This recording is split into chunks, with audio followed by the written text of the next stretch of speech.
오동현 TV, 서울의 소리, 정대택 TV, 인터넷 뉴스 신문고, 법률닷컴 TV 시청자 여러분 반갑습니다. 정치 법률 시사 대표 방송 정법시대 그 세 번째 막을 올립니다. 안녕하십니까. 서울의 소리 법조팀장 정대택 기자입니다. 네, 안녕하십니까. 검사를 검사하는 변호사 모임 대표 오동현 변호사입니다. 저는 법률닷컴 대표 추광규입니다. 반갑습니다. 정법시대가 3회차를 맞았습니다. 방송 타이틀 정법시대는 천공의 정법시대와는 결을 달리합니다. 한자로는 정사정 법법 대시 대신할 대자를 쓰는 정법시대는 정치 법률 시사를 대표하는 방송을 뜻합니다. 이번 주 화제의 판결, 화제의 재판 브리핑입니다. 윤석열 방통위의 지난 1년이 다 뒤집힐 수도 있습니다. 서울행정법원 제7부가 지난 17일 방통위에서 2023년 11월 MBC PD수첩에 부과한 과징금 1,500만 원을 취소한다고 판결했기 때문입니다. 앞서 방통위는 대통령 선거 사흘 전 뉴스타파의 김만배 신앙님 녹취록 보도를 인용한 MBC와 KBS, JTBC, YTN에 모두 더해 과징금 1억 4천만 원을 매겼습니다. MBC는 이에 불복해 지난 2월 취소 소송을 제기했습니다. 소송을 심리한 재판부는 행정기관으로서 방통위가 다수결 원칙을 실현하려면 위원이 3명은 돼야 한다면서 MBC의 청구를 인용했습니다. 방통위의 2인 체제가 위법하다는 첫 정식 판례입니다. MBC와 함께 제재받은 다른 방송사들도 소송을 벌이고 있어 이후 관련된 재판에도 영향이 미칠 것으로 보입니다. 이번 판결로 이동관 시절 의견한 YTN 민영하와 KBS 이사 선임 등도 뒤집힐 수 있습니다. 박장범 사장 후보 임명 제청 또한 그 운명을 같이 할 것으로 봅니다. 야권 인사 4명이 이날 입장문을 통해 방송통신위원회에 의해 위법적으로 구성된 여권 이사들의 박장범 사장 후보자 선출은 원천 무효라면서 효력 정지 가처분 신청을 제기하는 등 KBS 위법 상태의 해소에 진력할 것이라고 밝혔기 때문입니다. 정법시대는 KBS 야권 이사 4명의 주장을 지지합니다. 지지해야죠. 지지해야 되고 이건 정말 터무니없는 짓거리 아닙니까? 윤석열이가 처음에 이동관이 그다음에 김홍일은 그 중수부장 출신 아니에요. 그렇죠. 그리고 이제 둘 탄핵시킨다고 하니까 이진숙이 또 그러다가 하는 것은 50 때 허문도 시켜가지고 언론 통폐합한 거 그 이상이라고 봐요. 우리 변호사님은 이런 방통위 2인 체제 어떻게 생각하십니까? 법원에서 이렇게 판결이 나는 것처럼 다 위법하고 불법적인 그런 행태인 거죠. 이게 뭐 어떻게 보면 너무나 정말 눈 가리고 아웅하는 식으로 우리 시청자들 국민들을 바보로 하는 것도 아니고 상당히 문제가 정말 많습니다. 지금 뭐 특히 지금 아시겠지만 뭐 이진숙 그 방통위원장도 지금 탄핵 절차를 들어가 있고 또 어제 뭐 김태규 직무대행 같은 경우에는 또 청문회장에서 욕도 하고 그런 정말로 그런 사람들이 이런 방통위를 하고 있다는 것 자체가 정말 아이러니라고 볼 수 있습니다. 네. 또 뭐 KBS 사장 박상범이 그거 디올백 쉴드 쓴 박상범이 조그만 파우치라고 하는데 어떻게 그런 분들이 참. 하여튼 그 KBS 공신력은 완전히 땅에 떨어졌어요. KBS 뭐 시청률을 봐도 KBS 거의 보지 않죠. 저 가요 무대 우리 어머니 살아계실 때 그리고 9시 저 뉴스 그리고 이제 그 시사 토론 몇 개는 꼭 챙겨봤는데 전혀 돌리질 않아요, 진짜. 그건 가장 효과적인 게 박민 시절에 지금 현재 이렇게 파행될 때는 그 시청률을 나빠하지 않는 게 가장 합리적인 것 같더라고요. 그래서 지지난달에 그걸 분리 신청을 했더니 고지서는 꼬박꼬박 오고 있더라고요. 근데 꼬박꼬박 안 내고 있습니다. 잘하셨습니다. 분리 신청하는 법을 가르쳐드려야지 어떻게 하는 거라고. 지금 여기 좀 길더라고요. 저기 인터넷 찾아보면은 KBS 수신료 그 분리 고지하는 방법 찾아보면은 그 각 지역 수신위원회가 있더라고요. 거기다가 먼저 아파트에서 관리실 전화하게 되면은 자기 관리번호를 알려줍니다. 그 관리번호를 가지고 그 지역 본부에다 지역 수신위원회가 있는데 거기다 전화를 해서 나는 분리고지를 원한다.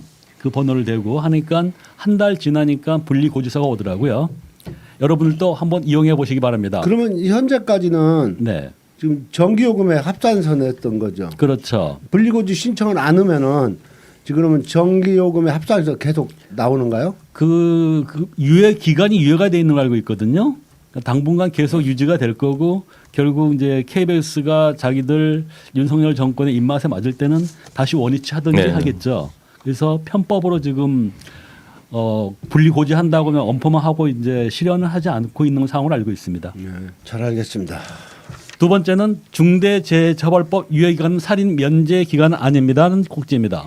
지난 20일 대구지법 영덕지원 김선혁 판사는 중대재해처벌법 위반 혐의로 기소된 경북 영덕군의 건설업체 GD종합건설 대표 A씨에게 무죄를 선고했습니다.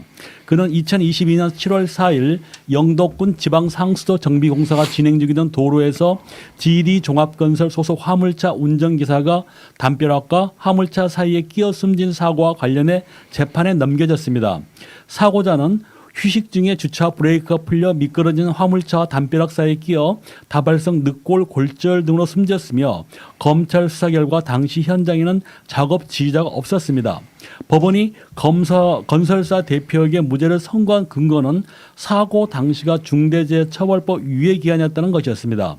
진보당 신승용 부대변은 이번 판결에 대해 노동 존중의 사회적 정의를 바로 세우기 위해서는 중대재해처벌법이 더 강력해지고 강화되어야 한다고 주문했습니다. 그는 국회 브리핑을 통해 유예기간이 왜 생긴 것입니까? 중소기업과 영세사업장을 배려하기 위해 안전관리 시스템을 구축할 재정적 여유나 인적 자원이 부족한 것을 고려해서 준비할 시간을 주기 위해서 아닙니까? 라고 따지면서 그러나 현장에서 노력은 전혀 없었고 경영자의 살인 면제 가이드라인이 되었다고 한탄했습니다. 또 그는 공사 금액이 49억이면 무죄가 되고 51억이면 유죄, 상시 근로자가 49명이면 무죄이고 51명이 유죄라는 말도 안 되는 가이드라인 속에서 한국의 산재 사망자는 연 2천여 명이며 OECD 평균 2배가 넘는다고 지적했습니다. 정법시대는 중대재해처벌법이 우리 사회의 안전망이 되기를 바랍니다. 이 한글 그렇다면은 중대재해법 유예기간으로 적용 안 된다면 어떻게 무죄를 주냐고요? 변호사님 과실치사라는 게 뭐 이런 거 있잖아요.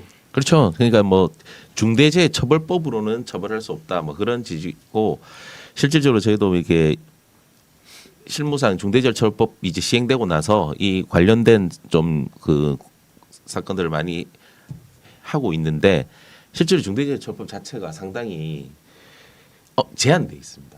적용되는 경우가 어떻게 보면 중대재해처벌법의 적용이 돼야지 좀 더 이렇게 처벌이 더 강화되고 그런 부분 어떤 이제 안전한 사회를 만들기 위해서 그런 부분들에 대해 좀 안전한 환경에서 안전하게 일을 하기 위해서 만들었는데 실질적으로 이게 너무 제한되어 있고 그게 또 열거 규정으로 되어 있다 보니까 거기에 해당이 안 돼서 중대재해처벌법 처벌을 못하는 경우가 상당히 많습니다. 그러면은 일반적인 뭐 과실치사나 뭐 그런 부분으로 가야 되는데 처벌 수위가 너무 다르기 때문에 그렇다고 하면 우리 중대재해처벌법을 만든 그런 어떤 규례에 신설을 했는지 그런 취지를 고려해서 좀 이렇게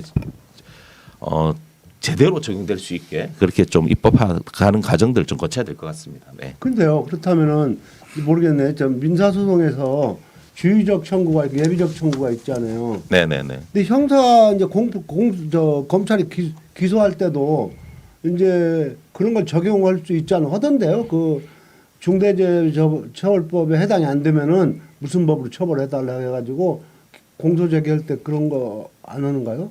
나는 한번 본 것 같은데. 뭐 이 건 같은 경우에는 아마 뭐 검찰이 아니라 중대재해처벌법으로만 기소를 했겠죠. 그러니까. 그러다 보니까 뭐 무죄가 나왔을 거고. 검사가 네. 짜고 친 무슨 그 잘못했다 검사 직무유기 아닌가 그런 생각을 해보는 거죠.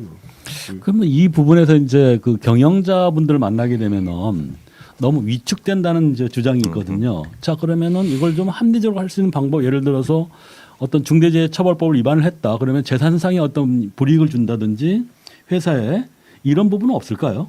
굳이 형사처벌만 강조를 하면은 결국 경영이 어떤 이런 위축이 되는 영향을 미칠 것 같고 그런 부분은 문제점이 없나요?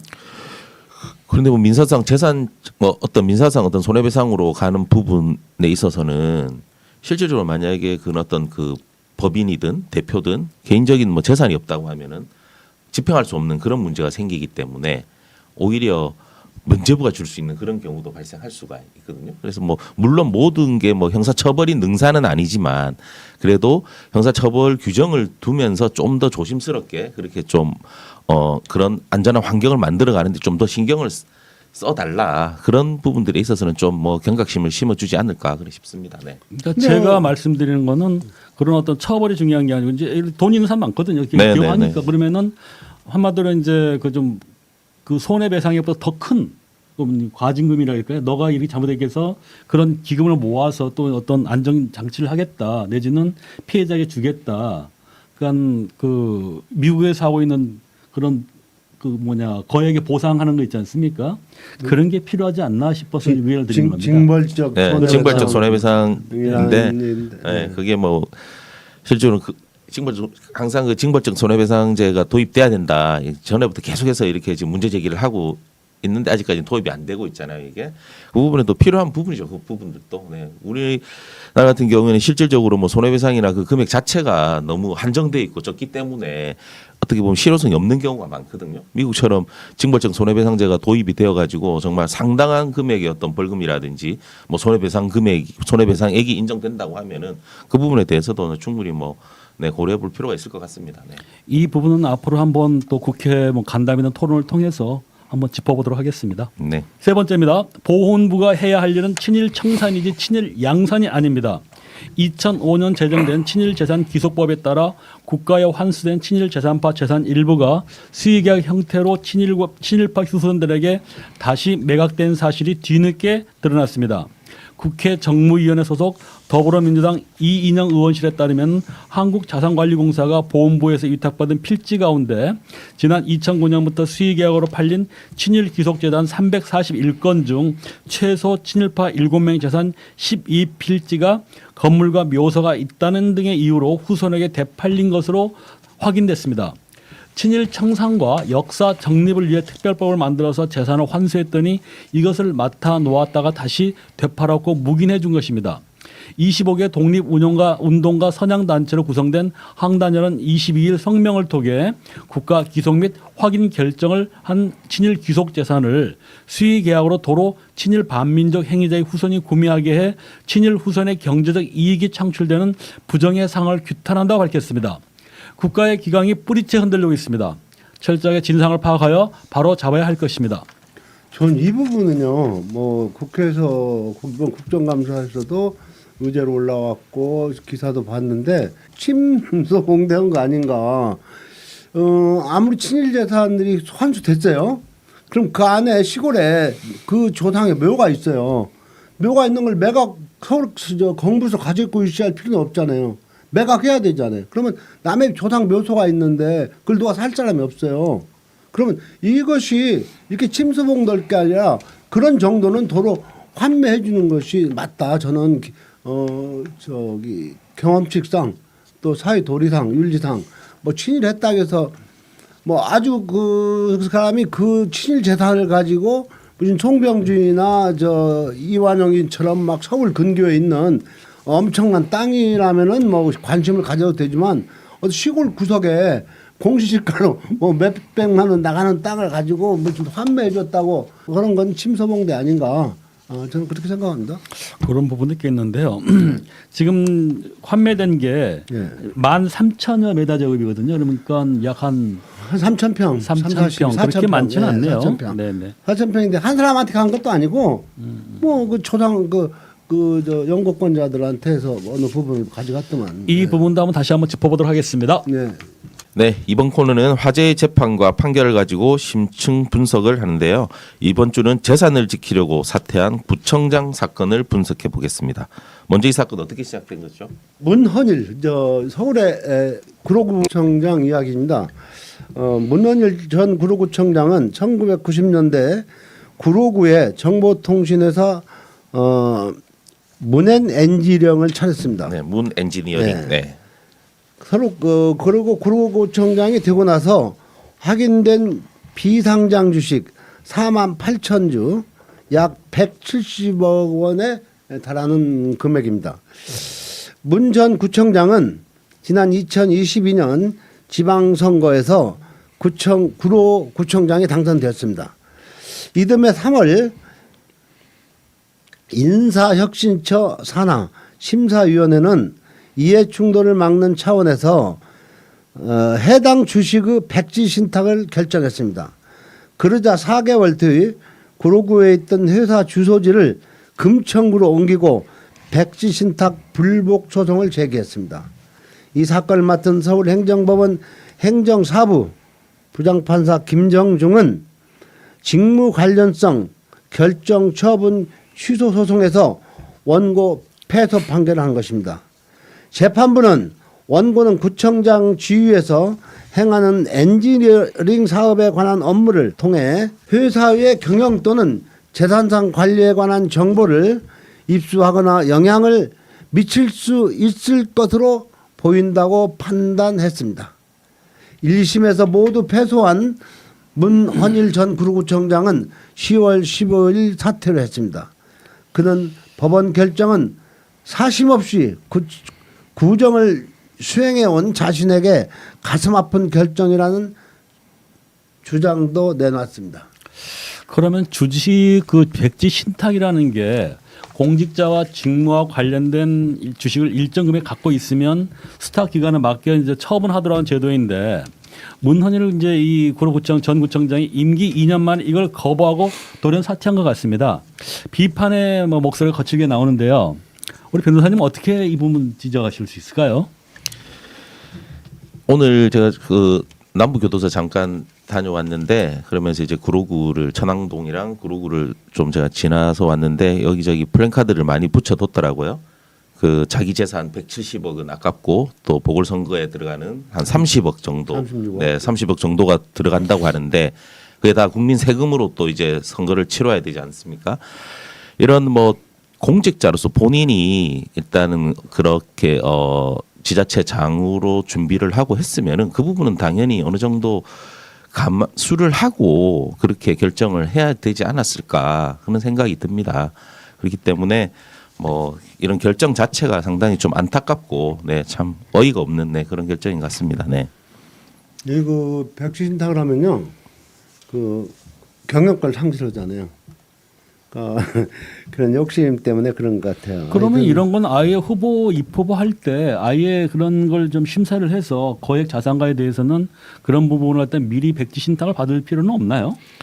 지금 최근에 그 부분도 논의가 되고 있는 것 같습니다. 이제 공직자들 같은 경우에는 미리 그런 어떤 그런 이런 주식 백지 신탁이 필요성이 있는 경우에는 그런 선거 출마하기 전에 각서를 받는 형식으로 약속을 받고 그렇게 진행하는 걸로 네, 지금 그런 부분도 지금 상당히 논의가 되고 있는 것 같습니다. 네. 그러면은 이 관련해서 정치권에서 반응이 나오는 것 같은데 우리 정 팀장님께서 말씀 한번 해주시죠.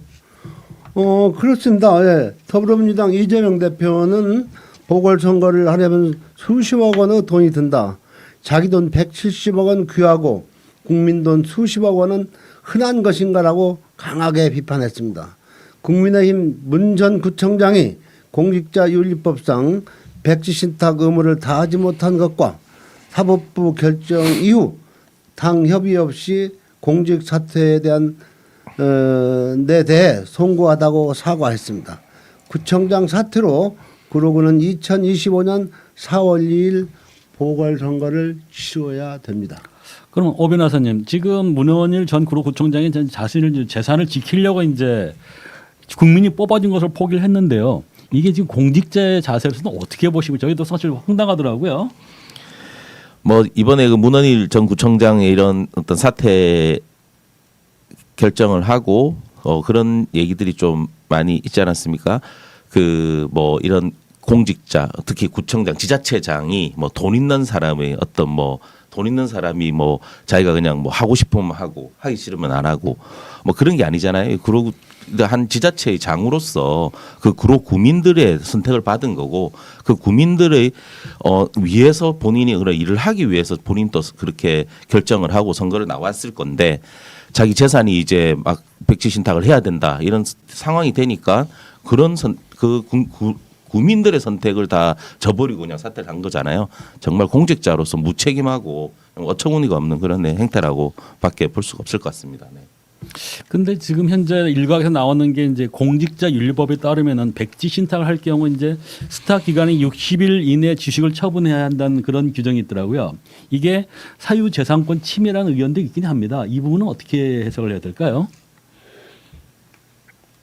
뭐 물론 그 재산 그 개인의 재산을 강제로 처분하게 하는 거기 때문에 그런 지적도 있을 수가 있지만 이게 그 주식 백지 신탁 같은 경우에 무조건 다 주식 백지 신탁을 하게 하는 건 아니잖아요. 공직자의 경우에 직무 관련성이 있는 경우에 이제 직무 관련성이 있는 경우에 이제 그런 백지 신탁을 하게 하는 거고 그리고 뭐 그 주식 백지 심사 위원회에서도 직무 관련성이 있는지 없는지를 판단을 하지 않습니까? 그리고 본인이 그런 공직자로서 이렇게 국민들의 선택을 받기 위해서 그런 활동을 자기가 했었고 그래서 선거에 나왔다고 하면은 재산권 침해라기보다는 그 부분에 대해서는 자기가 당연히 감수를 하고 그렇게 결정을 해야 되지 않나 이런 생각이 듭니다. 네. 그러죠. 법을 따라야죠. 양손에 떡을 다 먹으려면 먹으십니까? 버려야죠. 왜냐하면 이게 공직자 주식 백지 신탁을 하는 이유 자체가 그런 공직자로서의 자기의 그 자리에 있으면서 자기의 사업체가 좀 유리하게 이렇게 사업을 하는 데 있어서 그런 정보도 입수하기가 용이하고 또 계약을 체결하는 데 있어서도 상당히 그런 용이하기 때문에 그런 것을 방지하기 위한 거잖아요. 그 부분에 있어서. 그래서 뭐 이번에 문헌일 구청장 같은 경우에는 뭐 본사를 금천구로 옮겼다고 하는데 그것도 정말 눈 가리고 아웅이잖아요. 본사가 금천구에 있고 구로구에 있다고 해가지고 뭐 구로구에 있는 그거를 뭐 정보를 획득하지 못하는 것도 아니고 네, 그런 부분들을 보면은 네, 이 부분들은 뭐 공직자로서 당연히 본인들이 감수해야 될 그런 문제라고 생각합니다. 네. 그럼 관련해서 공직자윤리법을 뭐 개정할 필요 같은 건 없나요? 어떻게 되죠? 이 부분은? 근데 뭐 이게 지금 일단 자기가 백지 신탁을 하지 않기 위해서 사퇴를 한 건데 그 사퇴한 부분들에 있어서 물론 당연히 이렇게 지금 국민 세금 또 낭비하고 국민들의 선택을 저버렸기 때문에 상당히 이렇게 뭐 비난을 받아야 되는 건 마땅한 건데 이거를 또 어떻게 법적으로 하기에는 좀 애매하지 않을까 싶기는 합니다. 그 부분에 있어서는. 사실 그렇다면 보궐선거비가 아니고 국민들의 세금으로 나가야 되는데 네네네. 그런 부분에 대한 환수를 해야 되지 않을까요? 예를 들어서 공선법에서 부정선거 선거법 위반으로 맞습니다. 네. 낙선이 되면은 그걸 물어내게 돼 있단 말입니다. 또 마찬가지 취지일 것 같은데 이런 거는 나중에 또 이런 사례를 방지하기 위해서는 공직자윤리법을 좀 개정을 해서 이런 부분도 좀 보완을 해야 될 필요가 있을 것 같습니다. 그런 부분들은 네, 꼭 필요할 것 같습니다. 국민 세금을 낭비하는 그런 부분들이기 때문에 어느 정도의 적당한 뭐 제한이라든지 뭐 그런 부분들은 좀 있어야 되지 않나 싶습니다. 네. 이 경우 같은 경우는 아마 헌정사회, 지방자치제사회 처음 있는 일 아닌가.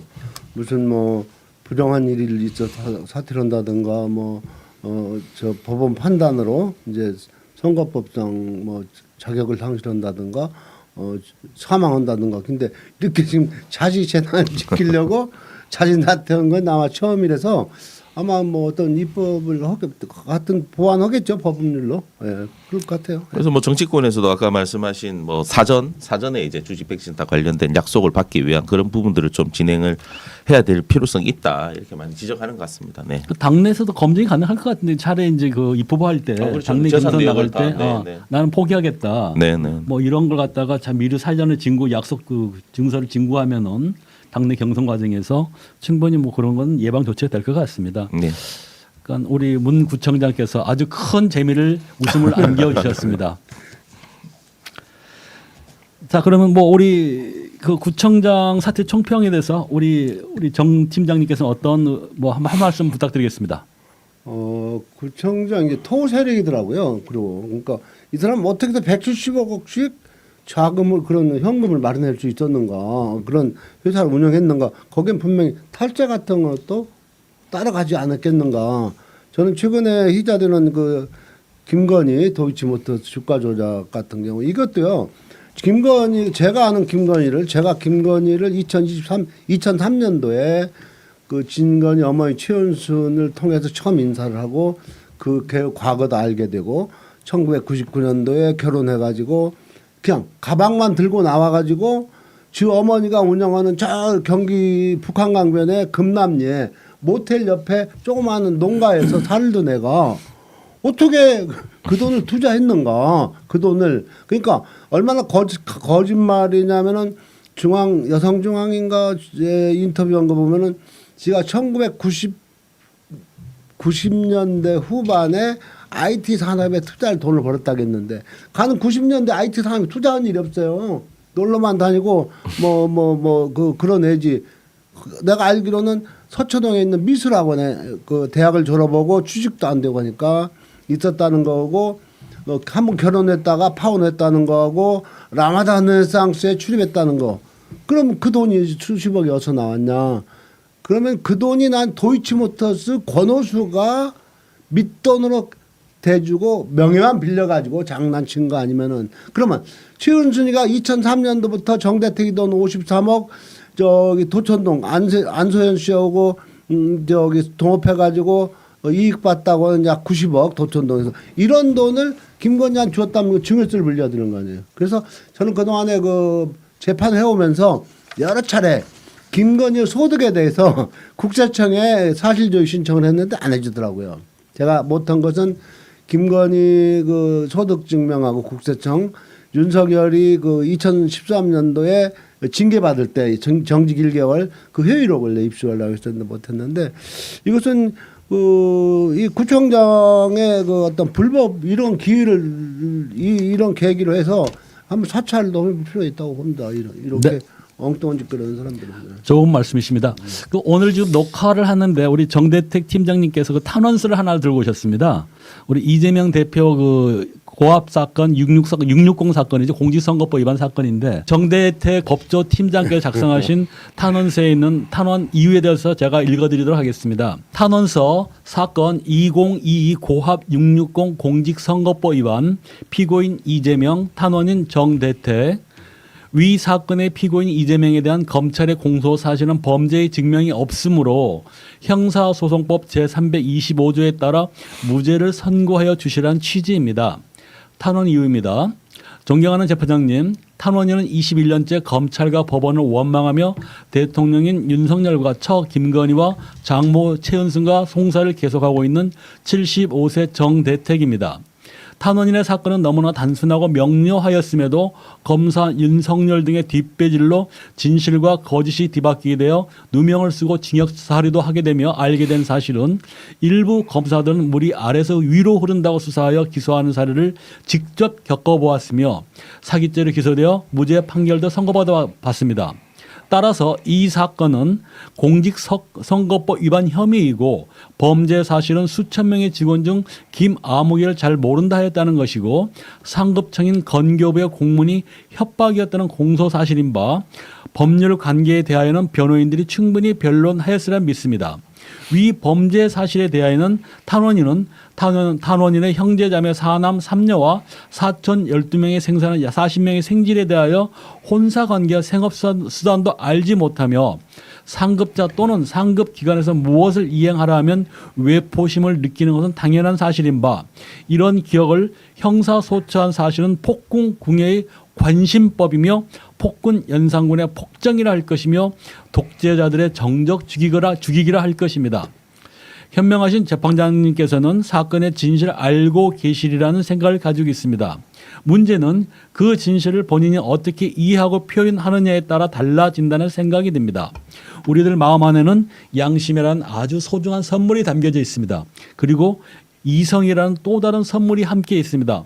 양심과 이성의 조화를 이루어 올바른 판결을 내리고 계시라는 믿음을 가지고 있습니다. 재판관님의 올바른 판결을 믿습니다. 감사합니다. 탄원인 정대택 서울중앙지방법원 제34 형사부 귀중 이사입니다. 감사합니다. 여기서 정법시대 1부 순서를 마치고 잠시 후 2부 순서 이슈인 코너를 진행하겠습니다. 이번 주 이슈인 코너에는 금융사기 피해자들의 목소리를 세상에 알리고 있는 이민석 변호사를 모시고 금융사기 수법과 피해를 막는 방법은 없겠는지 그 입장과 그 견해를 들어보도록 하겠습니다. 감사합니다.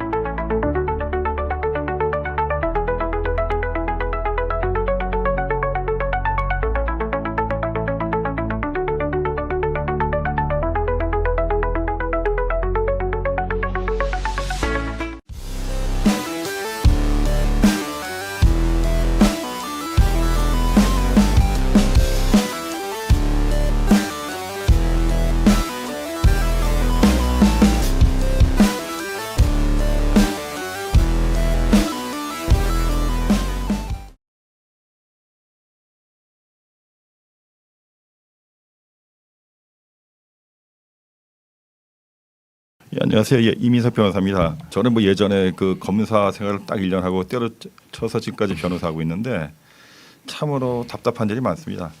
아까 저를 갖다가 뭐 길거리에서 뭐 투쟁한다고 그랬는데 실제로 우리나라를 보면 법으로 해결할 수 없는 일이 너무 많아요. 그래서 어쩔 수 없이 길거리에서 피해자하고 같이 대모를 할 수밖에 없는 구조가 있습니다. 예. 저는 그 법률 소비자 연맹 사무총장도 하고 있고 또한 금융피해자연대 고문 변호사도 하고 있는데요. 현재 금융피해자연대에서 다루고 있는 사건이 1조 원대 이상의 피해를 낸 사건만 다루고 있습니다. 그래서 IDS 홀딩스, 밸류 인베스트 코리아, 그다음에 MBI, 또 최근에 저기 발생한 그 KOK 4조대 사기 사건, 또 ICCFVP인데 ICCFVP는 일본에서만 1조 이상의 사기를 친 사건입니다. 그런 사건을 다루고 있는데 이런 사건들이 절대 법률로 해결되지 않기 때문에 피해자들하고 손을 잡고 어떻게 보면 길거리에서 투쟁을 하고 있는 겁니다. 예. 그러면 지금 그 피해자분들은 많이 모여 있습니까? 단결이 별로 안 되는 건 어떻게 되나요? 제가 볼 단결은? 때는 이런 거죠. 뭐 피해자들은 그 단체 그 사기 피해 단체별로 한 10,000명 이상씩은 다 돼요. 근데 뭐 그 중에서 제 뜻을 가지고 어차피 이거는 법으로 될 문제가 아니다. 우리가 직접 행동으로 보여줘야 된다. 이런 분들이 계신 거고요. 각 단체별로 100명 이상씩은 다 그 활동을 하고 있습니다. 그럼 대표적인 금융사기 유형은 좀 어떤 게 있을까요? 그 금융사기 유형이라는 것이 뭐 여러 네. 가지가 있겠지만 일단 금융사기 역사를 갖다가 좀 살펴볼 필요가 있어요. 우리가 잘 아는 그 조이팔 다단계 사건이 있습니다. 네. 그것이 소위 우리가 볼 때는 그 상품 다단계 사건이라 하는 것인데요. 어떤 식으로 이루어졌냐면 의료기구를 판다고 그러면서 의료기구를 빙자해서 다단계 사기를 친 겁니다. 네. 근데 그거는 뭐 의료기구라는 그런 어떤 상품이 존재하잖아요. 그래서 상품 다단계라고 하는 거고요. 근데 그것보다 한 단계 발전된 게 있습니다. 즉 이런 거죠. 어느 금융상품에 투자하면 돈을 주겠다. 돈을 많이 벌 수 있다. 이렇게 나옵니다. 그것을 우리가 금융 다단계라고 그래요. 네. 그건 상품을 가지고 사기치는 것이 아니라 소위 파생 상품, 금융 상품 가지고 사기치기 때문에 금융 다단계라고 우리가 부르고 있습니다. 근데 보통 상품 다단계나 금융 다단계의 경우에는 모집책이 따로 있잖아요. 근데 웃긴 게 뭐냐면 모집책이 별도로 존재하지 않고 모집책 대신 은행이나 금융기관을 갖다가 앞세운 게 있어요. 네. 그것이 뭐 최근에 좀 발생하고 있는 그런 소위 뭐냐면 그 신종 다단계인데 라임 옵티머스 그리고 또 최근에 발생한 홍콩 ELS 이런 식의 은행이 개입된 그런 다단계가 그 다단계는 아니죠. 은행이 개입된 사기 사건이 있습니다. 그것이 뭐냐면 다단계 조직에 있어서 조직원이 없는 상태에서 은행을 대신 조직원으로 끌어들인 거예요. 네. 이건 상당히 좀 피해가 아주 좀 상당히 심합니다. 그리고 또 최근에 코인이나 아니면 토큰을 가지고 한 다단계가 있습니다. 그 대표적인 것이 거의 10몇 년 전에 발생했던 MBI 다단계 사기 네. 사건인데 코인을 빙자해서 사기를 친 거거든요. 근데 MBI 같은 경우에는 그 말레이시아에서 시작된 외국에서 수입된 그 코인 다단계 사건이고 그 피해액이 5조가 넘습니다. 그런데 우리나라에서도 그런 그걸 흉내낸 다단계가 있어요. 최근에 문제가 되고 있는 KOK 그 코인 다단계 사건인데 그건 한국에서 본사를 두고 해외로 코인 다단계를 수출하는 다단계입니다. 그것은 지금까지 피해가 4조가 넘고 있고요. 네. 상당히 좀 심각한 수준에 이르고 있습니다. 네, 지난 8월 28일 남부지법에서 재판정에서 사기 피해자가 하루인베스트 대표 이영수를 습격하는 사건이 예, 그렇습니다. 일어났습니다. 그 사건은 어떻게 된 건가요? 그 사건도 역시 뭐 근데 그거는 뭐냐면 코인을 예치한 다음에 이제 코인을 갖다 불려주겠다 하고 네. 이게 사기친 사건이에요. 근데 그 사건이 사람들이 좀 뭐랄까 내용을 잘못 알고 있는데 즉 1조 4천억을 사기친 그 하루인베스트라는 그런 코인 예치 업체가 있습니다. 네. 근데 그런 코인 예치 업체가 뭐 방준호라는 사람한테 1조 4천억 원 상당의 코인을 주면서 그걸 불리라고 그랬던 거예요. 근데 결과적으로는 다 사기인 게 판명났죠. 네. 즉 하루인베스트에 있는 운영진하고 또 방준호하고 서로 공모해 갖고 1조 4천억을 사기친 거거든요. 그래서 그 사건의 주범은 하루 인베스트가 아니라 바로 방준호입니다. 네. 근데 참 웃긴 것이 뭐냐면 그렇다 그러면 하루 인베스트 운영진하고 방준호가 전부 다 공범으로 기소가 돼야 될 거 아니에요. 근데 어떻게 기소시켰냐면 검찰이 기소가 참 웃겨요. 하루 인베스트에 있는 운영진들은 1조 4천억 사기라고 기소를 했어요. 그런데 방준호는 600억만 기소했습니다. 상당히 그 사건이 좀 축소되어 있는 건데요. 네. 그런 상태에서는 이제 보니까 피해자들 황당하죠. 그래서 피해자들이 이상하다 그러면서 방준호 재판의 재판장한테도 기록 열람 등사를 신청하고 네. 하루 인베스트의 재판장한테도 그러니까 사건 기록 열람 등사 신청했어요. 근데 두 개 재판부에서 열람 등사 둘 다 안 해주겠다고 연락이 온 겁니다. 그러다 보니까 피해자들은 상당히 혼선이 있는 거죠. 네. 분명히 하루 인베스트하고 방준호하고 같은 공범인데 왜 방준호는 600억만 기소되고 하루 인베스트는 1조 4천억 기소되냐. 그것에 대해서 의문을 가지면서 상당히 검찰하고 법원에 대해서 엄청난 그 분노를 느낀 거죠. 네.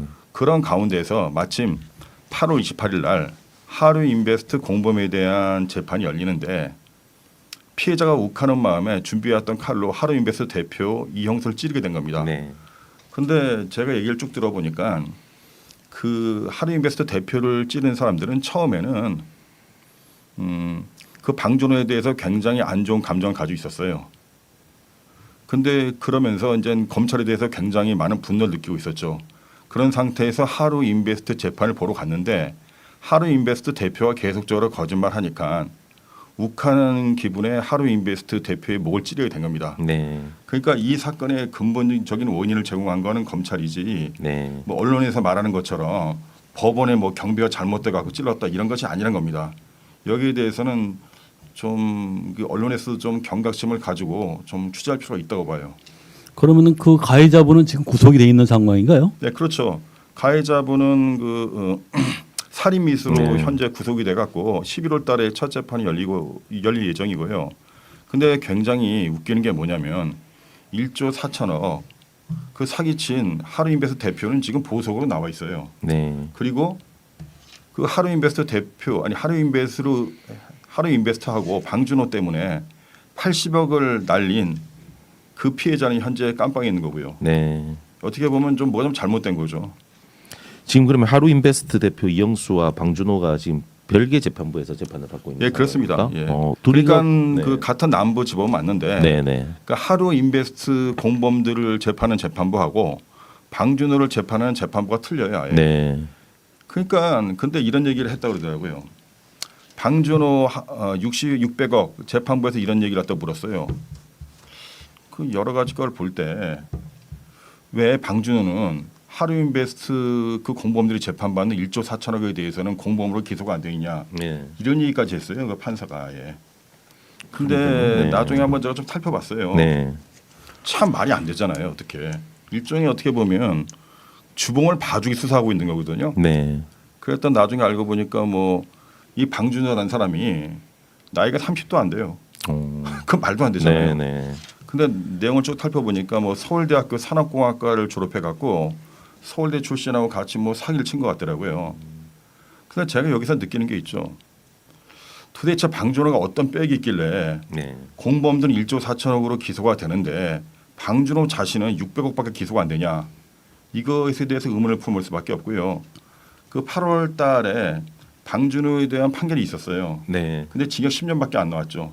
네. 왜냐하면 600억밖에 기소가 안 됐으니까. 네, 네. 만약에 1조 4천억 기소했으면 아마 최소 40년 이상은 나왔을 겁니다. 네. 그러면 지금 이제 그 윤석열 NFT라고 부르기도 하는 베오딕스의 뭐 김춘조, 최유아 등이 저지른 코노코인 사기 사건의 문제는 무엇인가, 그리고 왜 코인 사기 사건에 그 윤석열 이름이 들어가 있는 건가요? 그러니까 윤석열 NFT 사건은 뭐 작년에도 여기서 한번 우리가 방송한 적이 있는데 그 당시에 이제 근데 나중에 뭐 언론에서 나오긴 나왔죠. 나중에 윤석열 NFT를 갖다가 중간에서 누구죠? 그 당시 그 국민의힘의 전 의원이 있었죠. 근데 갑자기 이름이 기억 안 나는데 그 사람이 중간에 그 다리를 놔갖고 그러니까 윤석열 NFT를 반항하겠다 그런 거예요. 네. 근데 문제가 뭐냐면 윤석열 NFT를 발행하는 건 뭐냐면 윤석열에 대한 일종의 홍보거든요. 그럼 홍보를 했으면 홍보에 대한 대가는 줘야 될 거 아니에요. 네. 근데 홍보에 대한 대가를 윤석열 측에서 그 NFT 만든 사람한테 준 게 없어요. 네. 어떻게 보면 일종의 유착이 돼 있는 거고 또 게다가 윤석열 NFT 그 발행한 베오딕스 이쪽이 보니까 김진태 그 NFT도 발행했더라고요. 예, 예. 그래서 그 상당히 저희가 지금 그 난관을 겪고 있는 게 이게 지금 수사가 제대로 안 되고 있어요. 고소한 지가 벌써 한 2년 넘었는데 지금까지도 네. 제대로 기소가 안 돼 있어갖고 네. 이 부분도 우리가 좀 철저히 좀 봐야 될 것 같고 또 게다가 그 당시 윤석열 NFT 발행하는 베오딕스 거기 있는 모집됐던 책들이 이런 얘기했어요. 그냥 자기네들이 얘기하는 거예요. 네. 이것은 윤석열 NFT고 여기 또 나경원도 있기 때문에 나경원 NFT다. 이런 식으로 계속적으로 네. 선전하고 댕겼어요. 즉 제가 볼 때는 문제는 뭐냐면 윤석열 NFT 사건의 경우에는 이 정치인들이 그 개입한 것이 너무나도 확실한데 뭐 여기에 대해서는 지금까지 제대로 조사가 이루어지고 있지 않는 거죠. 그 지금 뭐 하루인베스트 사건도 그렇고 지금 이것도 그렇고 보면은 역시나 또 문제는 또 검찰이네요. 검찰이죠. 네, 네. 제대로 수사도 안 하고 또 기소 자체도 제대로 안 하고 그렇게 하다 보니까 뭐 피해자분들도 더 이제 이렇게 화가 나시고 하시는 것 같습니다. 그렇게. 그러면 대규모 금융 사기를 좀 막을 방법은 없을까요? 근데 우리가 보통 이런 얘기를 해요. 100억 정도 사기치면 소문이 안 날 수가 없거든요. 네. 그리고 또 이런 거죠. 우리가 1조 정도 사기치려 그러면요. 공개적으로 사기칠 수밖에 없어요. 네. 왜냐면 은밀하게 그렇죠. 사기쳐갖고 그 사기치는 게 한도가 있을 거 아니에요. 네, 네. 공개적으로 막 선전해서 모집책을 동원해야지만 1조를 사기칠 수 있는 거라고요. 아니면 차라리 은행을 이용해서 화끈하게 그 홍보를 하던가. 그러니까 이거는 처음부터 범인이 누군지 눈에 딱 들어오는 사건이 아니에요. 네. 절대 은밀하게 치는 게 아니기 때문에. 근데 저희 금융피해자연대 회원 단체들 한번 제가 조사를 해봤어요. 네. 보니까 이것이 특징이 하나씩 있더라고요. 첫 번째는 정치인이 있고 그 정치인이 배우 있기 때문에 네. 그 검경의 수사가 제대로 돼 있지 않아요. 또한 그 사기꾼들은 정관예우 변호사를 갖다가 선임하기 때문에 정관예우 변호사를 통해서 솜방망이 처벌을 받습니다. 이런 식으로 사건이 쭉 진행되는 거거든요. 그래서 첫 번째로 저희가 주장하는 건 뭐냐면 이런 대규모 사기 사건에는 정치인들이 꼭 이름이 나오더라고요. 이거 예를 든다 그러면 IDS 홀딩스 사건, 그 1조 원대 사건이죠. 그 사건의 경우에는 경대수 전 국민의힘 의원 네. 그리고 변웅전 전 의원, 네. 변웅전이는 예전에 아마 자유선진당 대표였을 거예요. 네, 네.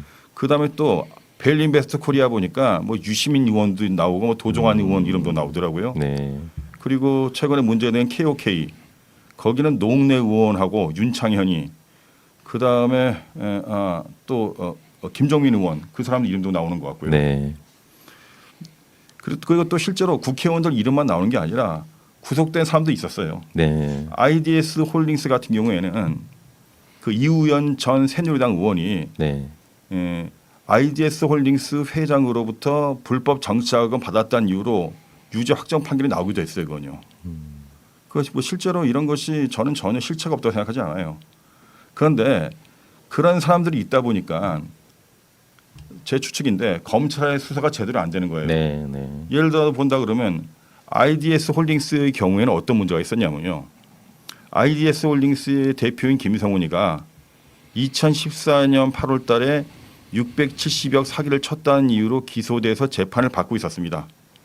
근데 재판받는 2년간의 기간 중에 1조 원을 추가로 사기친 거예요. 그러니까 말이 안 되잖아요. 어떻게 네. 네. 재판 중에 1조 원대 사기를 추가로 칠 수 있냐 이거죠. 그리고 또 밸류인베스트 코리아의 경우에는 밸류인베스트의 대표인 이철이가 처음에는 7천억대의 금융범죄로 기소가 됐어요. 근데 중간에 또 보석으로 풀렸어요. 근데 이철 이 사람이 보석으로 풀린 기간 중에 2천억에 추가로 또 금융범죄를 저질러요. 근데 웃긴 게 뭐냐면 7천억의 금융범죄로 재판받고 있는 가운데 2천억의 추가 사기를 저질렀으면 당연히 영장이 나올 수밖에 네. 없죠. 근데 문제는 뭐냐면 그 재판 중에 친 2천억의 금융범죄에 대해서 영장이 또 기각된 거예요. 실제로 이런 일이 있습니다. 네. 그러니까 제가 이런 걸 본다 그러면 이게 도대체 검경은 뭐 하고 있는지가 상당히 의심이 들 수밖에 없고요.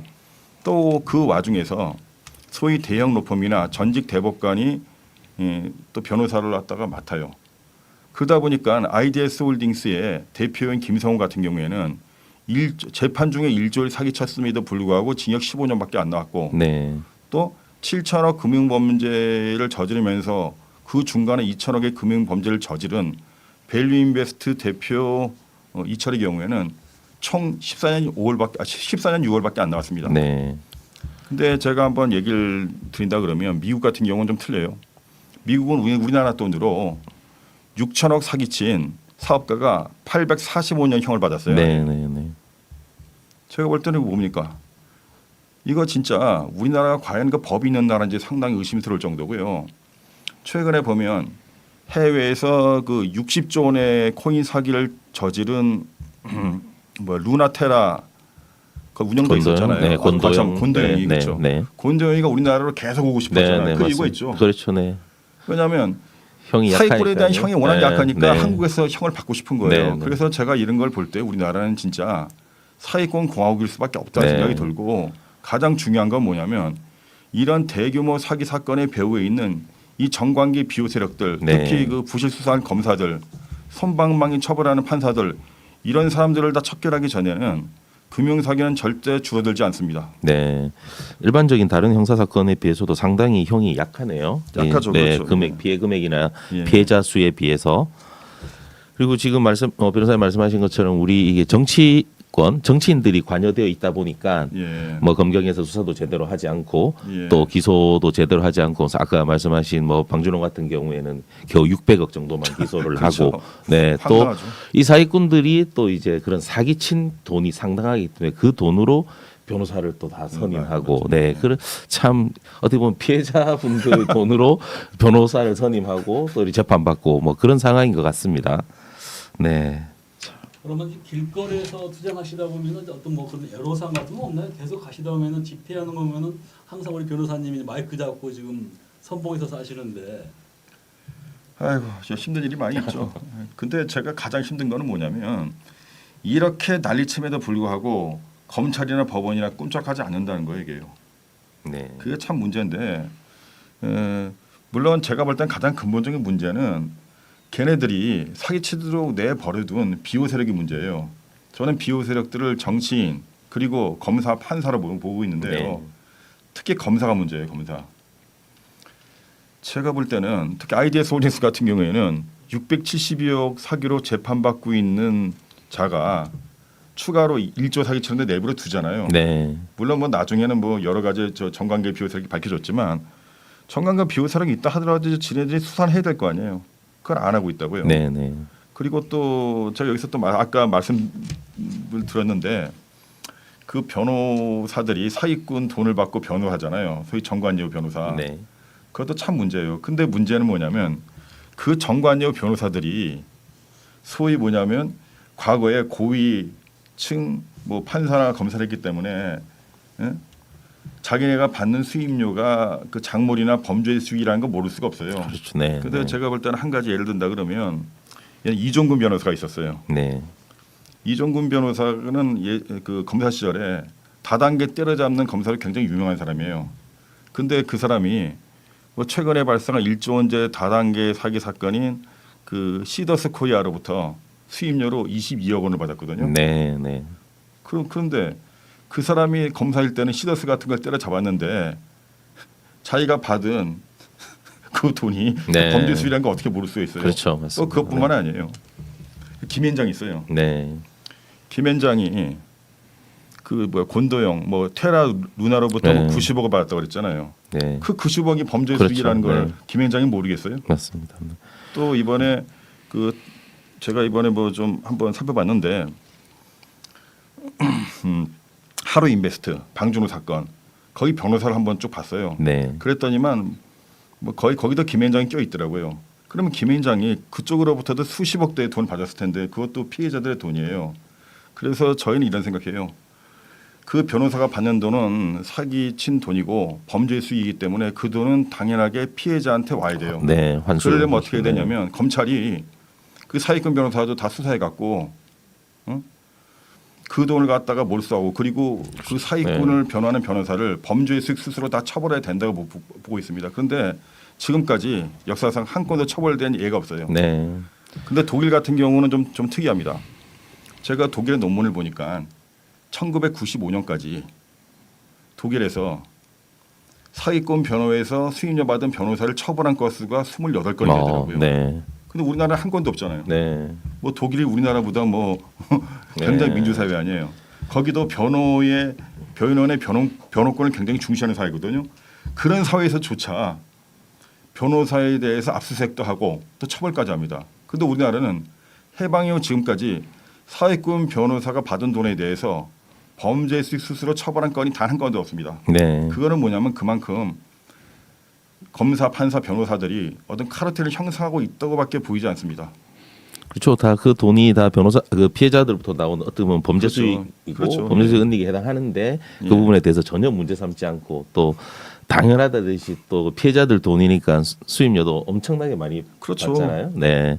그런 문제점들이 좀 있는 것 검찰이 같습니다. 그렇게 네. 압수수색을 좋아하시는데 네. 왜 그런 변호사들에 대해서 압수수색 안 하는지 모르겠어요. 그렇죠. 그 뭐 계좌 추적해 보면은 그 다 나오죠. 네, 다 어디서 그렇죠. 나온 돈인지가 다 확인이 되는데 예. 불과 그렇게 확인 안 하는 게 자기들도 나중에 이제 옷 벗고 정관료 그렇죠. 받으려고 그런 거 아니겠습니까? 네. 다 배임죄도 되는 거 아닌가? 자기들 다 회사일 텐데 회사 자금을 빼돌려 가지고 이렇게 변호사 선임하는. 아, 근데 이제 그거는 뭐냐면 이렇게 보는 거죠. 우리가 배임이라기보다는 어차피 걔네들이 만든 회사 자체가 다 사기 이용되는 네, 거고 네.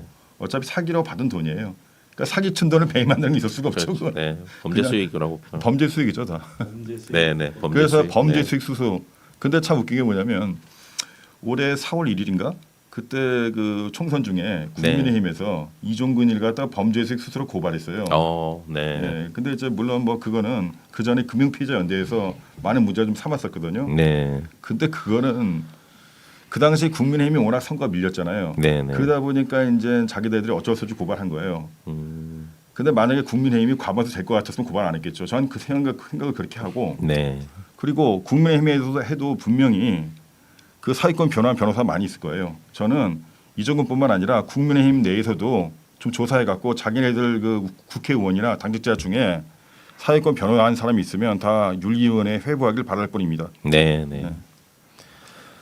그럼 이번에 좀 울산지방법원도 KOK 그 최상위 모집책이 뭐 구속영장 기각이 됐다는데 예. 그 사건 좀 설명 좀 부탁드리겠습니다. KOK 사건이 어떤 거죠 이거는? 개혁계 사건도 역시 그것도 이제 코인 갖고 장난친 거죠. 그게 어떤 거냐면 그것이 일종의 코인 토큰형 사기라 그러는 건데 네. 원래 그 원조가 MBI였어요. MBI. MBI는 뭐냐면 해외에다가 그 본사를 두고 뭐 코인 토큰 가지고 사기친 거거든요. 네. 근데 이거는 한국에서 오히려 코인 토큰 사기 본부를 만들고 해외까지 수출한 어떻게 보면 좀 창피한 사기예요. 우리가 말하는 속칭 K 사기라 하는 거예요. 하는 건데 거기서는 이런 식으로 얘기했어요. 어떻게 얘기했냐면 우리 K 컨텐츠 즉 K 문화, 한류 문화가 전 세계적으로 퍼지고 있다. 그래서 우리가 K 문화 컨텐츠, 한류 문화 컨텐츠를 가지고 넷플릭스 이상의 좋은 컨텐츠를 개발할 수 있다. 그래서 이 컨텐츠를 개발하기 위해서 우리가 KOK 토큰을 발행한다. 네. 이런 식으로 해서 사람을 모은 거예요. 그러면 자기네들이 적어도 K 컨텐츠, 한류 컨텐츠를 개발하고 넷플릭스 정도의 그 컨텐츠를 만든다 그러면 어떤 시도는 해야 될 거 아니에요. 근데 문제 뭐냐면 말만 해놓고 네. 그 사람들이 말한 K 컨텐츠는 개발한 것도 없어요. 개발했다 하더라도 형식적으로 개발했죠. 그렇다 그러면 거기에 터잡은 그 코인이나 그 토큰이 그게 진짜일 리가 없잖아요. 그래서 사람들은 그 말 믿고 투자하다가 다 망한 겁니다. 네. 어떻게 보면 밑 빠진 독에 물 붓기식인데요. 그런 사기를 친 거예요. 근데 우리가 고발한 게 누구냐면 그 KOK라는 다단계 집단의 최상위 모집책을 갖다가 피해자들이 고소해 갖고 그 10월 17일 날 영장 실질 심사가 있었습니다. 네. 근데 새벽 3시에 영장이 기각됐어요. 네. 근데 나중에 한번 조사해 봤죠, 저희가. 도대체 왜 영장이 기각되냐. 그래서 그랬죠. 경찰에서 영장을 신청하고 검찰에서 영장을 청구했어요. 근데 경찰은 울산 경찰청입니다. 네. 그거는 뭐 시시한 뭐 경찰서도 아니고요. 경찰청에서 영장을 청구해서 울산지검에서 영장을 청구했어요. 근데 울산지법 그 판사는 영장을 기각했고요. 그래서 우리가 영장 기각한 판사를 한번 조사해봤어요. 보니까 우리가 소위 문제가 있는 게 있잖아요. 그래서 향판. 네, 네. 그 판사가 30년 동안 경상도 지역을 벗어난 적이 없더라고요. 네. 제가 그 내용을 쭉 보니까. 그리고 또 더 웃긴 게 뭐였냐면 그 판사의 과거 판결을 한번 쭉 봤어요. 그랬더니 기가 막히더라고요. 어떤 게 있었냐면 그 술을 마시고 음주운전. 네. 음주운전한 상태에서 과속으로 차를 몰다가 도로 순찰로는 한 사람은 죽이고 한 사람은 뇌사 상태에 빠지게 했어요. 네. 그러면서 뺑소니를 친 거죠. 네. 그래서 잡혔어요. 근데 이 정도 같으면 이거 형이 엄청나게 높게 그렇죠. 나거든요. 네, 네. 예? 그리고 또 그 사람의 그 과거 전력을 보니까 전과가 10몇 범이고 네. 또 그 전에 음주운전 전력이 있더라고요. 네. 근데 1심 법원에서는 3년밖에 안 나왔습니다. 특가 되죠. 특가법 위반인데도 3년밖에 그렇죠. 안 나왔다고요? 그 말이 안 되죠. 한 명은 사망사고. 네. 한 명은 사망이고 한 명은 네, 네, 식물인간인데 네. 또 죽은 사람이 뭐 어떤 사람이냐면 도로 순찰원이에요. 네. 그냥 일종의 공무원이죠. 어떻게 보면 뭐 향판 그래 하면서 예, 지역 토 예, 세력들하고 또 그런 연관이 그렇죠. 또 있을 것 같네요. 근데 네, 네. 그거는 뭐예요? 근데 그건 제 1심이고요. 네, 네. 제 2심. 네. 제 2심 재판이 벌어졌어요. 네.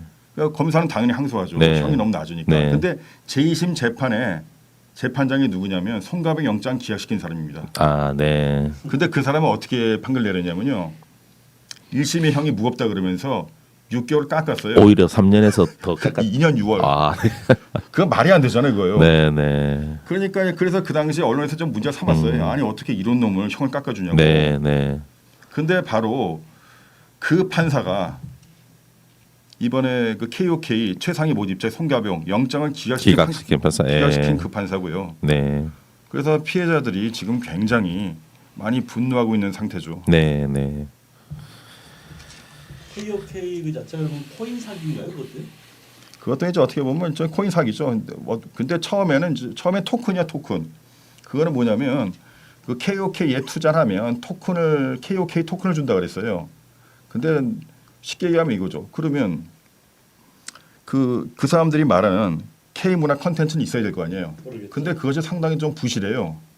근데 토큰은 반응했어. 근데 뭐라 그러냐면 그 토큰을 가지고 K 문화 콘텐츠를 뭐 볼 수 있다는 거예요. 네. 근데 쉽게 얘기하면 이거죠. 어떤 지역에서 토큰을 반응했어요. 뭐 버스 타라고. 네. 근데 버스가 하루에 한 대도 안 다녀. 아, 네. 어떻게 보면 그런 거거든 이게. 네, 실질적으로는 전혀 그러니까 뭐 어떻게 사용할 보면 가치가 그렇게 없는. 뭐 네, 네. 어떻게 보면 이건 좀 토큰을 가져오니까 구매할 만한 어떤 컨텐츠가 없다. 그렇죠. 네, 네. 그러니까 하루에 한 대 차 다니는데 토큰을 갖다가 뭐 엄청나게 발행한 거죠. 네, 네. 뭐 자기들은 실제 이렇게 발행했고 실제 있다 뭐 이런 걸 하기 위해서 형식적으로 그렇게. 근데 피해액이 네. 거의 4조에 육박하니까 네. 결과적으로는 참 웃긴 거죠. 네, 그러니까 네. 뭐 쉽게 얘기한다고는 백화점에 물건이 한 1조도 안 되는데 4조 상품권 발행하는 네. 거와 똑같은 건데. 네. 이게 이제 보면은 이제 금융 사기를 당하는 게 다들 이제 특징이 있더라고요. 예. 물론 이제 그렇게 사기꾼들이 정치 이런 정관계 이쪽과 치밀하게 짜가지고 판을 만드는 것도 있지만은 본인의 그 사기 피해를 당한 본인에 대한 그 문제점도 저는 있다고 보거든요. 있죠 당연하게. 예를 들어 가지고 얼마 전에 문제가 됐었던 아시세븐인가요? 그것도 다단계인데 예. 거기 같은 경우는 이제 화장품 회사를 만들어 가지고 화장품을 매개로 해가지고 사기를 치더라고요. 가지고 결국 이제 그 주범들은 뭐 10년 이상 중형을 받았는데 문제는 뭐냐면 이분들이 이제 그거 가진 게 뭐냐 했더니 상표권이라는 거야. 그러니까 시골 사람은 돈을 빌리면서 아 우리 상표권이 아시세븐의 그 일본 내 가지고 있는 상표권이 뭐 몇천억 뭐 몇천억이 된다. 그건 말도 안 되거든요. 예. 그 뭐 일본에 뭐 어디 뭐 편의점에 납품하는 그런 거 갖다가 한다고 그걸 핑계를 대면서 얘기를 하는 거고 또 보면은 한 5년 되나요? 강남에서 이제 누구를 만나서 취재를 하고 있는데 옆자리 그 노인 부부가 앉으셨더라고요. 예. 그러면서 이제 이분이 그 아줌마 한 40대 후반 되는 그분한테 모든 돈을 다 빌려준 투자를 한 모양입니다. 그러면서 이제 이자를 안 주니까 이제 사정사정 하는 거예요. 그럼 또 뻔한 거짓말 하고 있더라고요. 이게 다음 주에 바로 배당이 됩니다. 그러면 이분은 왜 그런지 물어봤습니다. 도대체 왜 그런 분들한테 했냐. 그랬더니 뭐라 하냐면은 하루에 그 투자 금액이 1%를 준다고 했답니다. 네. 네. 그러니까 자기들 전 재산 이거 생활비가 없는데 3천만 원만 가지고 있으면 30만 원이 나오는 거 아니겠습니까? 이분들은 전 재산이 마찬가지거든요. 네. 이 돈을 투자를 한 거예요. 그러면서 이제 그걸 갖다가 앞에서 이제 그걸 빼먹고 말로만 이제 계속 떼우고 있는데 이게 얼마나 됐으면 했더니 2년이 지났다 하더라고요. 네. 2년 동안 그렇게 말로만 하고 있는 거예요. 과연 그러면 그런 관계에서 피해자들의 어떤 사기 예방 이걸 하려 하는 어떤 방법은 그런 요령 같은 건 없을까요? 그렇죠. 그 방금 말씀드린 그 뭐죠? 아까 상표권 사기? 그거하고 거의 똑같은 게 뭐냐면 그 MBI 사기예요. 네. MBI는 뭐냐면 광고권이 있다고 거짓말 쳐서 사기친 거거든요. 이것도. 그 상표권, 광고권 거의 비슷한 네. 유형의 사기인데, 근데 사람 물론 뭐 황당한 얘기죠. 근데 문제는 그 사람들이 있잖아요. 그 처음부터 믿질 않으니까 소위 설명회장에 데려가요. 네. 설명회장에 데려가면 앞에서 그 강사들이 굉장히 사탕발림 같은 얘기를 많이 한다고요. 네. 그리고 또 뭐 여러 가지 또 게다가 또 유명인사들 얘기를 한다고요. 그럼 자기도 모르게 빠져들어가. 자기도 모르게 빠져들어가고 그런 과정에서 또 사람들은요.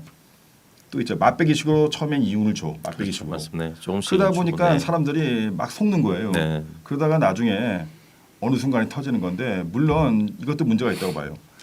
그렇게 좋은 사업 아이템이면 대기업이 미리 다 싹쓸이 하거든요. 그렇죠. 네. 그러면 일단 한번 주위 사람들한테 물어보고 좀 상의를 해봐야 돼요.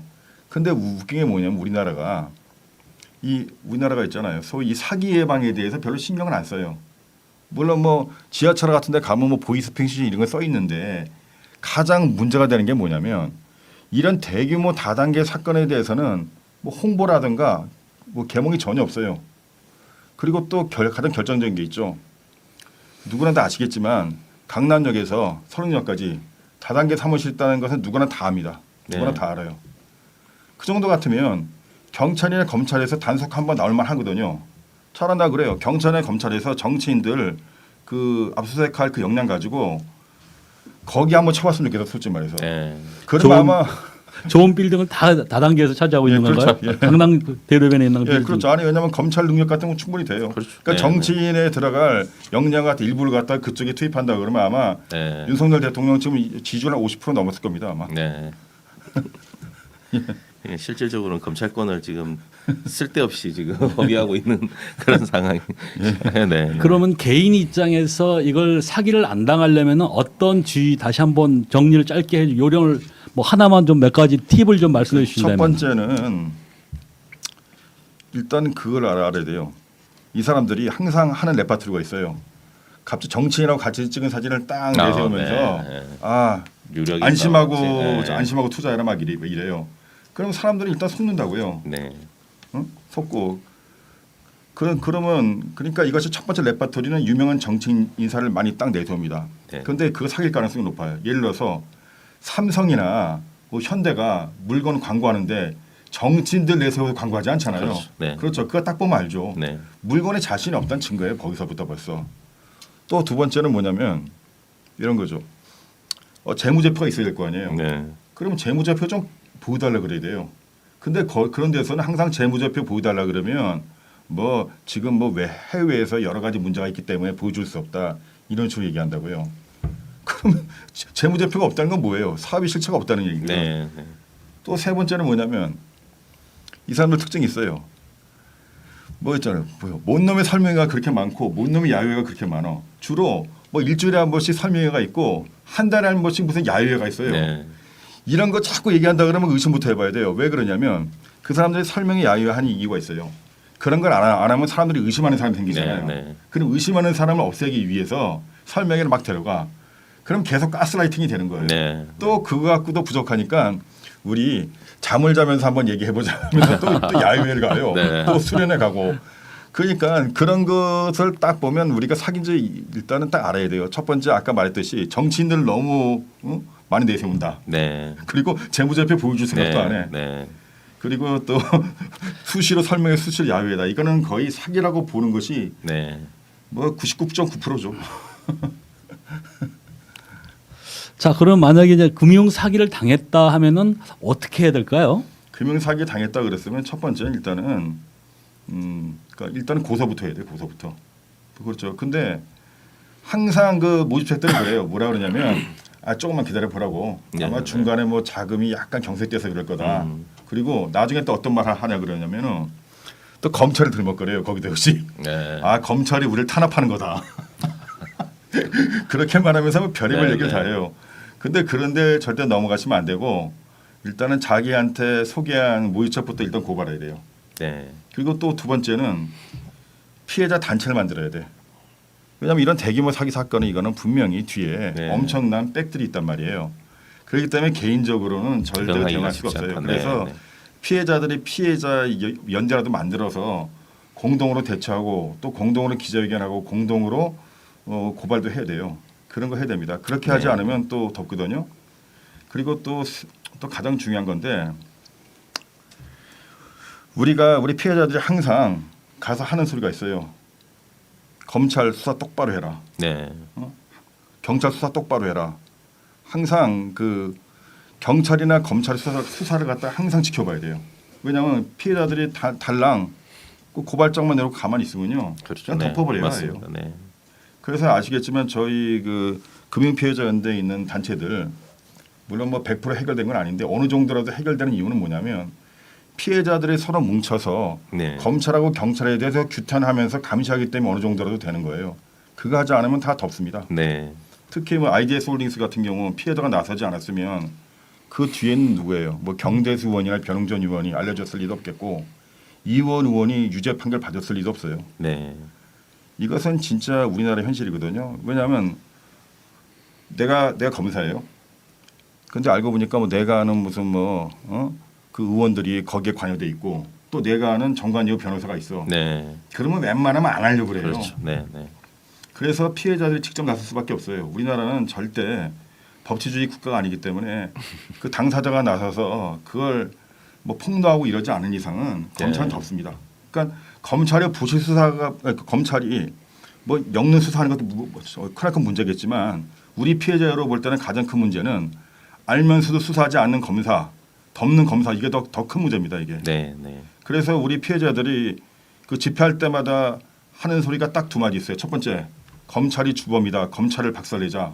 또 두 번째는 법원도 공범이다. 법원을 박살내자. 네. 이거는 피해자들이 자발적으로 그러는 거예요. 자기 경험해 갖고. 네. 그래서 우리 피해자들은 뭐 지금은 뭐 뭘 돈을 받는 것도 중요하지만 이렇게 된 가장 근본적인 원인은 사기꾼 이전에 그걸 그동안 제대로 수사하지 않아 왔던 검찰과 제대로 처벌하지 않았던 법원에 있다. 이렇게 보고 있습니다. 네.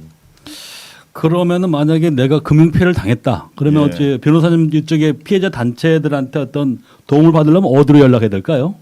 뭐 저희가 이제 뭐냐면 이런 식으로 금융 사기 없는 세상이라는 네. 그 소식지도 일단 그 발간했어요. 그래서 금융 피해자 연대에 연락을 하시면 되는 거고 다만 인터넷에 이제, 금융피해자 연대. 예, 금융 피해자 연대고.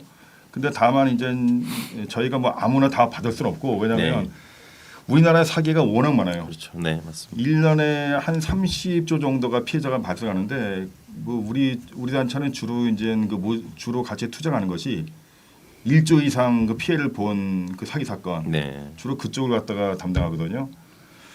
그래서 최근에는 하루 인베스트 피해자들이 저희 쪽하고 좀 연대를 하고 있어요. 네.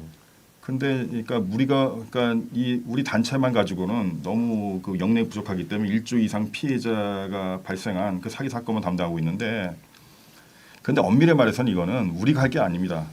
이건 적어도 이 정부에서 뭐 사기 예방을 위한 교육을 하던가 아니면 아니면 검찰이나 그 어디예요? 그 뭐랄까 경찰청에다가 네. 뭐 대형 사기 사건 전담반 아니면 사기 사건 전담반이라 그래서 뭐 하나 만들어 놔야 돼요. 그런데 만들지도 않더라고요. 네. 그러면서 뭐 그냥 사기를 당하면 당신들이 알아서 해라 거의 이런 식인데 이런 식으로 해서는 해결이 없습니다. 그래서 저희는 어떻게 생각하냐면 우리 시민 단체가 주도할 것이 아니라 이 정부가 뭔가 사기 예방을 위한 그 예산을 지원하고 그 사기 피해자를 위해서 상담이나 뭘 대처할 수 있는 어떤 기구를 만들어야 될 거라고 보고 있어요. 네. 그러니까 제가 볼 때는 그렇게 하려고 그러면 저 대통령실 의전에 들어가는 비용이라도 좀 줄여갖고 그것 좀 만들길 바랄 뿐입니다. 네. 저번에 뭐 주장 같은 거 보면은 이제 국수본의 그 특별수사본부 설치를 주장하시던데 그걸 좀 설명 좀 부탁드리겠습니다. 예, 그렇게 하는 이유가 있어요. 지금 MBI 같은 경우 피해자가 지금 8만이고 피해액이 5조란 말이에요. 그리고 모집책에 제가 봐도 1,000명은 넘어요. 근데 웃긴 게 뭐냐면 모집책들을 수사를 갖다 하는데 경북, 경남, 뭐 전라, 뭐 강원 뭐 이런 식으로 전국적으로 다 찢어놓고 있어요. 네. 그러니까 어떤 문제가 벌어지냐면 한쪽에서는 기소가 되는데 한쪽에서는 무혐의가 돼요. 무혐의가 돼요. 네. 그래, 결과가 근데- 달라지는. 근데 그럴 수밖에 없는 게 뭐냐면 이 사건은 어떻게 보면 일종의 범죄 단체예요. 그렇죠. 네. 범죄 단체에 준해 갖고 통합 수사를 해야 돼요. 그래서 서울중앙지검 특수부나 국가수사본부에서 조직 범죄로 딱 조사를 해야 됩니다. 그러면 따로따로 뛰어날 때는 모르는데 한 번에 딱 합쳐놓는다 그러면 그게 조직 체계도가 그려지고 범죄의 수법이 다 보이거든요. 네. 그러면 더 효율적인 수사를 할 수 있고 그리고 초기에 진압을 할 수 있어요. 근데 이거는 고발하면 뭐 전국 각지로 찢어 놓다 보니까 그 지역에 있는 경찰들은 이게 무슨 말인지 도저히 알아먹지 못해요. 왜냐하면 전체 윤곽이 파악이 안 되니까. 네. 네. 그러면 이것은 어떻게 보면 면죄부 수사밖에 안 되거든요. 그래서 우리는 그것 때문에 전국 통합수사본부를 주장하고 있고요. 또 KOK 같은 사건도 있어요. 그거는 피해자가 뭐 90만이고 피해액이 4조인데 지금 담당하는 데가 울산 검찰청이에요. 네. 말이 안 되잖아요. 네. 아마 울산 검찰청에 있는 검사 총력동원 해도 그 수사 못합니다. 네. 네. 그래서 그런 경우도 마찬가지로 그거 전국 통합수사본부에서 처리해야 돼요. 그래야지만 KOK에 있는 1,000명 정도 되는 그 모집책들을 다 조사할 수가 있거든요.